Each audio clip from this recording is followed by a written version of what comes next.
আসসালামু আলাইকুম। আমরা নিয়মিত ভিডিও বানাচ্ছি এই আরবি দ্বিতীয় বিষয় নিয়ে, যেটা আপনারা যে কোনো শ্রেণীর জন্যই প্রয়োজনীয়। তো আজকে আমরা দেখব মোনাদা কাকে বলে, উহা কত প্রকার ও কী কী উদাহরণ সহ আলোচনা করব। তো প্রথমে আপনারা আগের ভিডিওগুলো দেখবেন আশা করি, এবং ভিডিওগুলো থেকে উপকৃত হলে অবশ্যই আমাদেরকে সাপোর্ট করবেন। তো মোনাদা লুগা এর আবিধানিক অর্থ হচ্ছে আদউ, আমি ডাকি, আতলুব, আমি তালাশ করি। অর্থাৎ যে শব্দগুলো দ্বারা কাউকে ডাকা হয় তাকে মুনাদা বলা হয়। মুনাদা এমন ইসিমকে বলা হয় যাহাকে কোনো হরফে নিদা দ্বারা ডাকা হয়, যেমন ইয়া জাইদুন। ক্বালা সাহিবুল হিদায়াতিন নাহউই ইসমুন মাদউবুন বিহারফিন নিদা।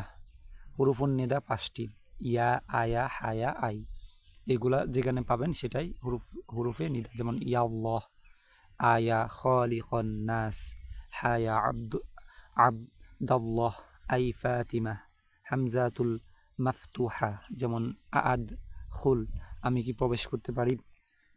মুনাদার ব্যবহার পদ্ধতি: আই এবং হামজা নিকটবর্তী আহ্বানের জন্য ব্যবহৃত হয়।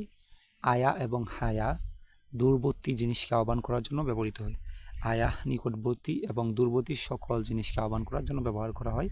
এই 5টা এবং উদাহরণগুলো আপনারা মুখস্থ করবেন, তাহলে এতটুকু লিখলেই আপনাদের নাম্বারগুলো সেখানে পেয়ে যাবেন।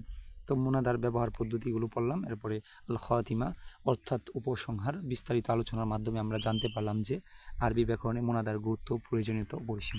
আপনারা যখন পরীক্ষার মধ্যে এগুলা আসবে, তখন আপনার এখানে এগুলা নীল কালি দিয়ে এভাবে একটা টান দিবেন, আর দেখাই দেবেন এটা এভাবে টান দিয়ে লিখবেন, অথবা এটা নীল কালি দিয়ে লিখবেন। তো ধন্যবাদ সবাইকে।